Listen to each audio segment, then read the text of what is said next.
શું તમને ખબર છે કે કોઈ અવકાશ યાત્રીની તબિયત અચાનક જ અવકાશમાં બગડે છે તો ત્યાં તેની સારવાર કેવી રીતે કરવામાં આવે છે? શું તેને ત્યાં દવા આપવામાં આવે છે કે પછી તેને કોઈ રીતે ધરતી પર પાછા મોકલવામાં આવે છે? ચાલો આજે તેના વિશે વાત કરીએ. અવકાશનું વાતાવરણ ધરતીથી બિલકુલ અલગ હોય છે. જ્યારે પણ કોઈ અવકાશ યાત્રી ત્યાં જાય છે ત્યારે તેના હાડકાં અને સ્નાયુઓ નબળી પડી જતા હોય છે. ત્યાંથી પાછા ફરતી વખતે ગંભીર બીમારી થવાનું પણ જોખમ રહે છે.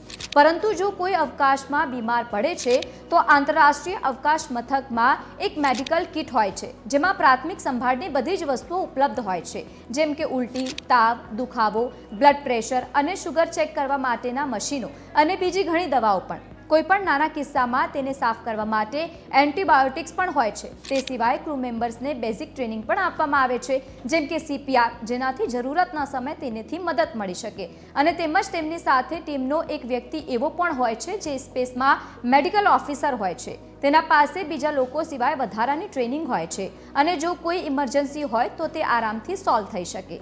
અને તેમજ તે સિવાય તેમને ધરતીથી મોનિટર કરવામાં આવે છે. અહીંયા પણ ધરતી પર રહેલા ડોક્ટરો ટીમને ગાઈડ કરે છે. સૌથી મોટી અને મહત્વની વાત એ છે કે સ્પેસમાં કોઈ પણ બીમાર પડે તો તેને ધરતી પર પાછા મોકલવામાં આવતા નથી. સ્પેસમાં ફક્ત એ જ જઈ શકે છે જે મેડિકલ રીતે સ્વસ્થ હોય અને એકદમ ફિટ હોય.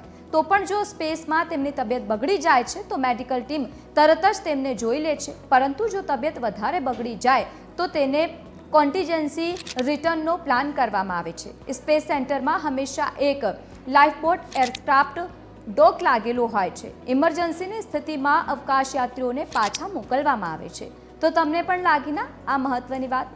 શેર કરો તમારા મિત્રોને પણ.